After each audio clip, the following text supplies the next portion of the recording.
What an incredible evening last night. Did anyone in the room manage to attend the Augie Awards? Very cool. How about the party at Glassbox afterwards? It was a good time. I suspect that's also partially why we're looking like this morning. My name is Raymond Moscow. I am the Director of Business Development for a company called Pinscreen, and I'm also the track chair for Media, Sports, and Leisure track here at Day 3 of the Augmented World Expo. Just a little housekeeping before we start. Please check out the AWE Live app. It's a web app that works in the browser on your phone. It's a great way to track kind of all the panels you want to attend, what's going on, a great way to connect and communicate with each other here at the show. Additionally, there is coffee breaks in the expo hall at 10:15 to 11:15. It's out back kind of near where the playground is, between the playground and the exhibit hall. So if you're feeling some coffee, you can go do that. There's concessions to be purchased kind of in the other direction. And yeah, you know, we've got a kind of fun day of talks here in this room. If you're going to do anything social media, which you should, because I mean social media I think is really important to a lot of what we're talking about here, use the hashtag AWE 2021. And you know, we're recording all the sessions today, so everything that you see here, the panels that you're not able to get to, they're going to be available later at that AWE Live website. So you'll be able to rewatch this session, you'll be able to rewatch sessions you weren't able to attend, and continue to enjoy the content that way. We'd like to thank our gold and platinum sponsors. The AWE team, our gold sponsors are Arbor XR, Care AR, a Xerox company, HP, Metamaterials, and Plug XR. We'd also like to really thank our titanium sponsors, Niantic, Qualcomm, and Unity Technologies. But now, for why you're here, the physical revolution of performing arts has come, and the key word is social. I'd like to introduce to the stage Louis Cacciuttolo.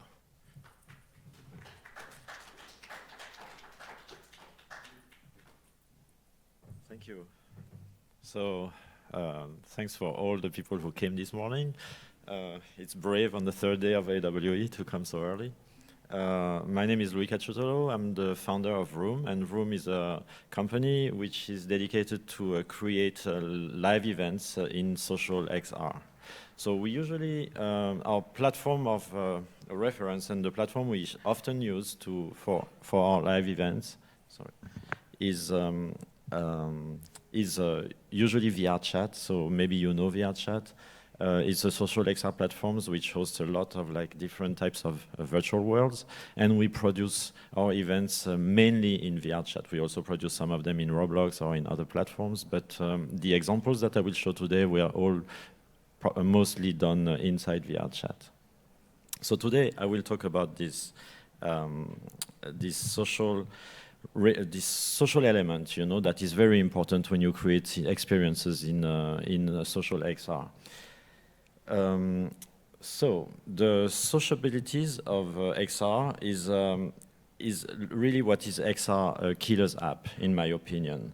Social XR platforms like Roblox or VRChat, they have millions of users. And it shows that when done right, social XR platforms are way more attractive to users than the average VR game. The avatar's customization and subculture allows for higher inclusion with no prejudice of genre, race, health issues, or social gap. So it's not about hiding behind a virtual facade, the avatar, but it's all about becoming the person that you always wanted to be. And this way, social labels don't apply. I will show you a short extract of a documentary that was shot inside VRChat, where people talk about their avatar and how they feel their avatar makes them special in these social XR platforms. So it's a French documentary, it will be in French with our subtitles. Je suis plutôt quelqu'un d'enrobé. Je n'aime pas vraiment mon physique, mais j'aime quand même ce qu'il représente. Je suis imposant, j'ai une certaine stature, je rassure. Les gens viennent me demander des conseils. Et puis un chat, c'est mignon. Et les gens, évidemment, ils sont plus tendres avec moi dans le monde virtuel. Je ne suis pas quelqu'un vraiment de l'image. Sur les autres réseaux sociaux, il faut se montrer sous son meilleur profil, sous son meilleur jour. Mais si on n'a pas de meilleur profil comme moi, on fait quoi? À ce moment-là, on a les plateformes virtuelles. Et c'est là-bas que la personnalité prime vraiment. Bien plus que l'apparence d'ailleurs. Tu vois, les gens complexés dans la vraie vie, ils peuvent choisir de devenir beaux. Et les gens qui en ont marre d'être des objets de séduction, des objets de fantasme, bah, ils choisissent de plus l'être et de prendre des avatars moches. Ici, on est dans un shopping d'avatars dans VRChat, un monde où il y a que des avatars un peu moches ou étranges. Ouais. En fait, la tendance dans VRChat, c'est d'être tout beau, tout mignon.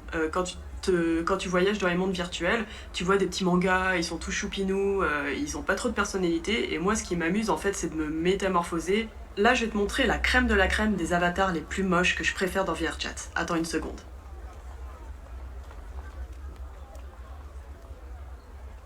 Hey! Ah, celui-là, il a l'air bien dégueulasse et moche. Attends, vas-y, je vais le prendre. Miam miam. Dans les mondes virtuels, tu vois, souvent il y a des avatars androgynes en fait qui sont ni hommes ni femmes, on sait pas trop. Et parfois il y a des avatars comme celui-ci que je te montre qui prennent le meilleur des deux parties, donc des gros seins et une belle moustache.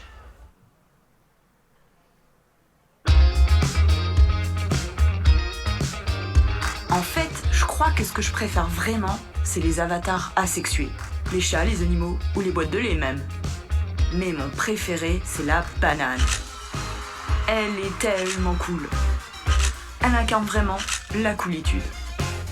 Je rêve d'un monde où on serait tous des bananes. On serait tous égaux. Un peu comme quand on portait l'uniforme scolaire à l'école. À certains événements, les gens se clonent et prennent tous la même apparence. C'est vraiment drôle. Ils se lâchent et se sentent intégrés beaucoup plus rapidement. Cela redéfinit les codes sociaux, même si ça ressemble à ceux qu'on avait à l'adolescence. On veut ressembler aux autres pour se sentir intégré.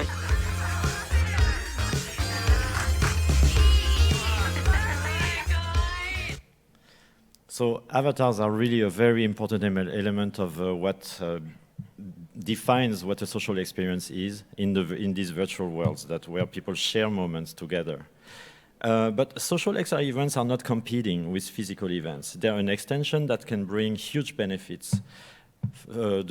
Many benefits like replayability, accessibility, eco-friendliness also, because you know that some like huge events can actually be very not eco-friendly, and affordability, and also bring exponential ROI for the artists or the show producers, because they're a solution to multiply the monetization opportunities while breaking all the barriers related to physical events.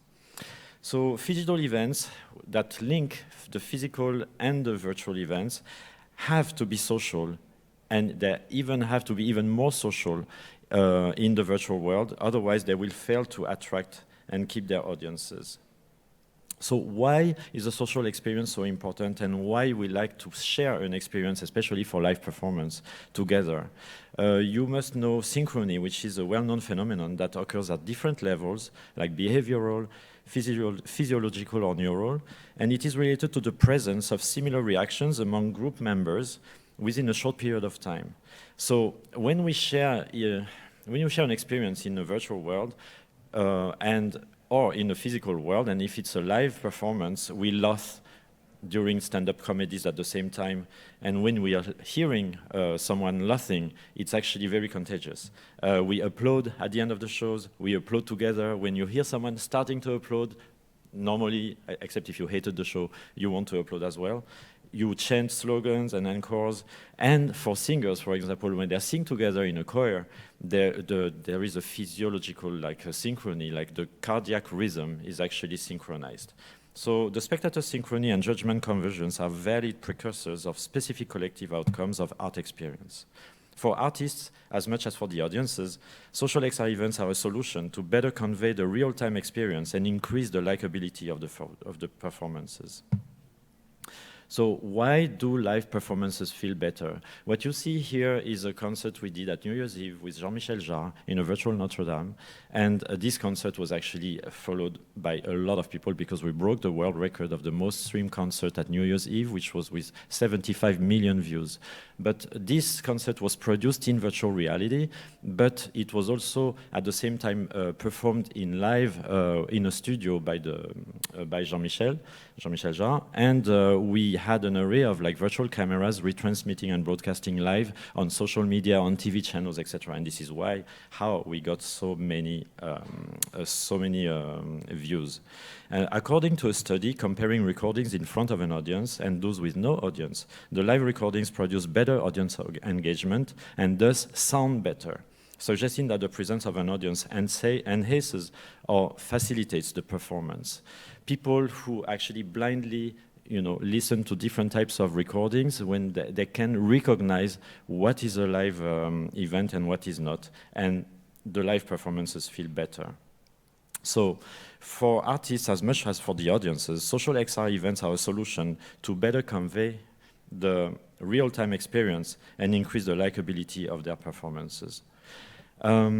In this video, you will see two shows that we did with Jean-Michel Jarre. The first one was Alone Together. It was our first show with him during the pandemic, actually, in June 2020. And the second one is the one I was just mentioning, the Notre Dame virtual event for New Year's Eve. It's very important. You see, like, people are taking selfies when they're participating in these events, and they share on traditional social media. So the social element is very, very important. What is very also important for live performances in virtual reality is this sense of like being very close to your artist, because the fans like to be very close and feel very particular and very special to the artist they love. What is also very important is to have Easter eggs inside the Phygital event or inside the virtual event, so that people can actually connect while sharing experiences when they can like challenge each other in doing, have you tried this? Have you tried that? For example, in Notre Dame, we had like glasses, special glasses that you could wear, and it changed the scenography when you were wearing them. Or you could also go jump on the first floor of the upstairs in the nave and jump directly in front of the stage. Live events are very difficult to achieve in virtual reality, so it's always a lot of pressure because anything can go wrong anytime. So we don't recommend to do live events actually, but we recommend better to record them in advance if you don't want to take too much risk. What is also very impressive is that after a live event has been done, the artist really feels very exhilarated, like Jean-Michel after the 45 minutes concert in Notre Dame, where he was like wearing glasses and seeing this virtual audience of avatars in front of him. He was literally sweating at the end of the concert like he does in normal concerts, although he was doing this in a studio. So, and he has this, when he took off his glasses, his headset, and he were talking with us, because the concert was off and everybody was happy. He was really saying, drenched in sweat, he said, it feels exactly like the real thing. And that was also the case for the public. So it's really what makes something very, very unique in social XR events. Social XR events and cultural events tend to particularly strengthen bonding instead of bridging social capital. So to address this issue, many live music organizations support initiatives that seek to make live music ecologies more inclusive. And some examples are the policies against sexual harassment of women at concerts, musical activities for minority communities, access for disabled people, and projects who strive to achieve a better representation of female artists in the music industry. The social XR events help improve social capital, bridging with the creations of spaces to develop social network, and they support live music participation for all ages and communities. So live acts can be very powerful agents of social changes as well, like by exposing injustices, bolstering courage, inspiring participation, or fostering a sense of community. What you see here is actually a dancer that we hosted at a dance contest at the South by Southwest 2021 edition last March, and his name is Tunsei Yoshida. He started using VR as a method for rehabilitation 4 years ago after his daily life was impacted by his hemiplegia, a paralysis of one side of the body. So he literally started using VR because he was paralyzed. And his body was so tattered due to side effects. It was not pleasant to see even now, but his body started to heal as he enjoyed the rhythm with his friends at home rather than at the rehabilitation from the hospital. So from there, he ventured into the world of virtual dance, wearing a head-mounted display on his head, controllers in both hands, and trackers on his hips and feet. He continued to master his VR techniques, which eventually led him to South by Southwest Online for his VR performance at the South by Southwest Avatar Dance Contest that he actually won.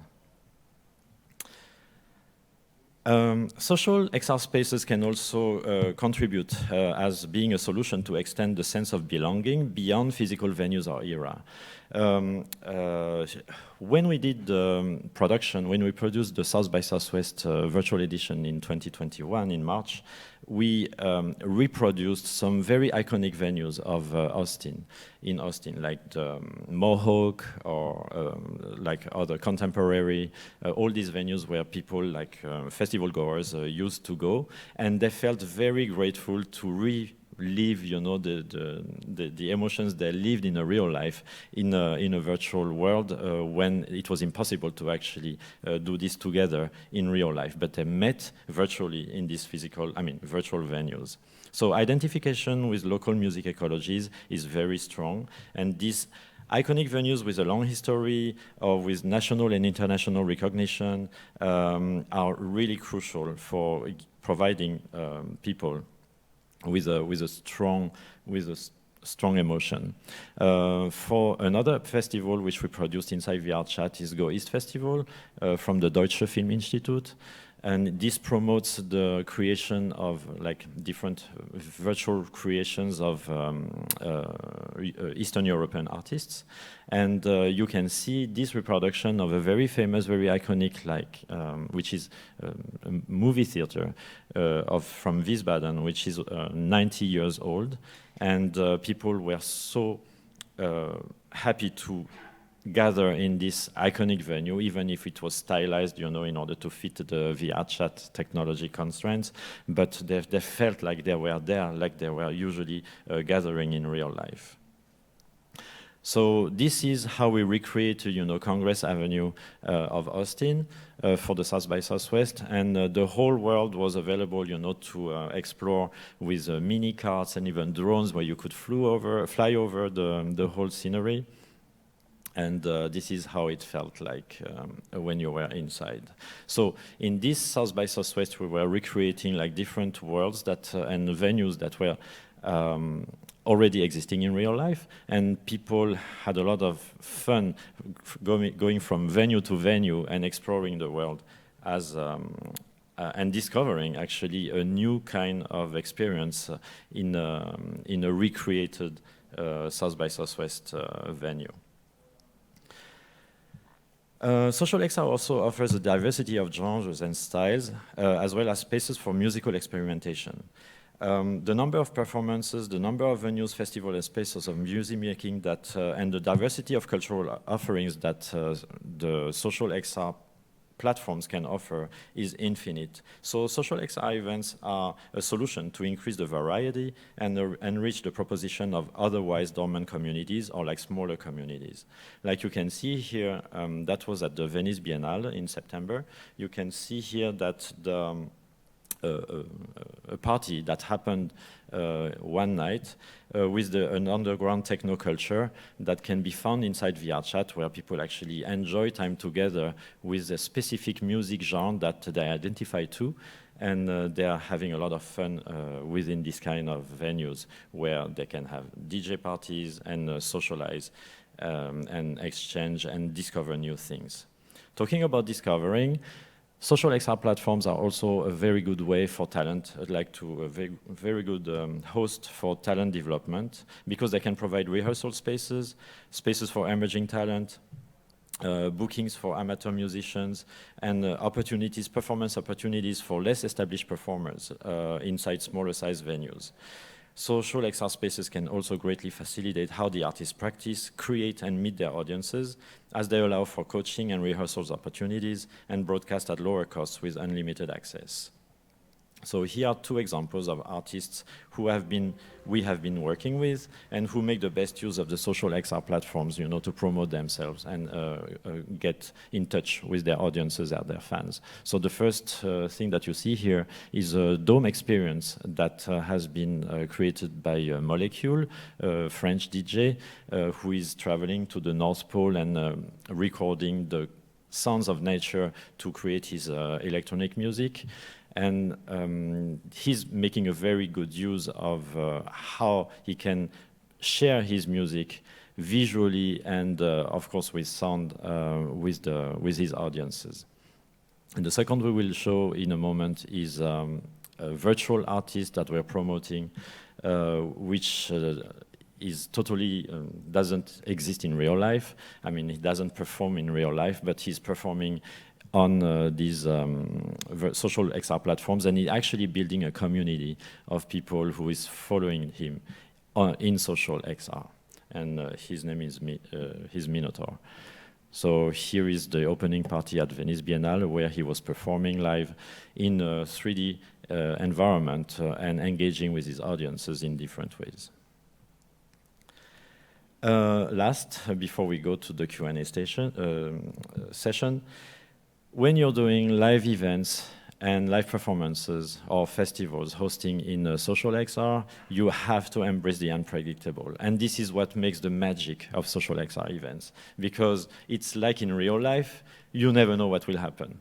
And during an event, you never know who will have a crazy idea, who will be, which people will talk to which people, and especially in social XR, especially using platforms like VRChat. And I see our super developer star is here in the audience, Tony Vitillo, who helped us create all these fabulous worlds.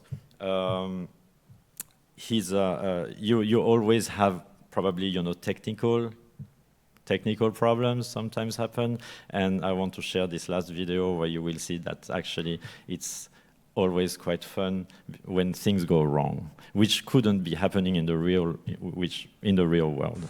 And I can no longer say that VR is its So that was the infancy, award ceremony of the because Venice I'm forced to Biennale admit, virtual because I edition in entered its 2020, weird, right in the exciting, middle of the rebellious pandemic. teenage years. So everything, and something went wrong when they were giving away the awards, the Gold Lion. You can imagine in real life when you have an award ceremony and then you cannot actually give the award to the nominees. Everybody was laughing so much because it was in VR and everything is more laid back. So then there were a lot of cocktail parties, etc. But what's very interesting is that you never know when you design a virtual space, and this virtual space is like supposed to host so many people. You never know what will happen and how people will actually take control of this social space. Like for the last party, the closing party of the Venice Biennale, we designed, in this environment, we designed a bar. And on that bar were a few drinks that when you took the drinks, you could see the world in different shapes and colors because they were a little bit hallucinogenic. And you see people dancing on the bar. We never thought that people would actually jump on the bar to dance. And this is something, and also you see an asteroid. This observatory where we had the party was on top of a mountain, and we had a collider to prevent people to go further up because we wanted to keep them here. But in fact, some smart people managed to go over the collider and go to the top of the mountain. And I went there also because people told me, oh, but we have people who are not supposed to be on top of the mountain. You should see how they went there. And I went back on top of the mountain and I asked them, what are you doing here, guys? And they were looking at me and saying, we wanted to gaze at the stars. And this is social XR magic. So thank you so much for your attention. I think we have like 3 or 4 minutes for Q&A. Have enough time for 1, maybe 2 questions. If there's anyone in the audience who'd like to ask Louis a question, just line up here in front of the microphone. Feel free.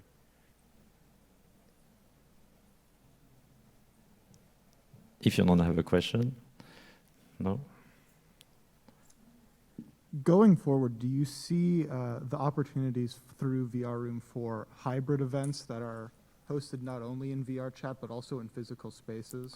Absolutely. So during the pandemic, it was very difficult to achieve, but this is also what we are aiming at right now. We are currently preparing the 22 edition of South by Southwest, and one of their priorities is actually to bridge the gap between the physical events and the virtual events. So we have an array of plans and projects that will actually cover both sides of this event. Do you use any other platforms other than VR chat? Yes, we do. So right now we're also working on a project inside Roblox. We did an event also with HTC in Engage. So there are a lot of platforms. We are used to create worlds and performances inside VRchat because we master this environment quite well, and because we believe that in VRchat the social element is very fluid and very strong. But each platform has its pros and cons, you know, in terms of what you can do inside and what you can deliver in terms of scenography or social experience. We are definitely exploring other platforms right now. All right. Well, Louis, thank you so much. Let's give him another round of applause. Thank you.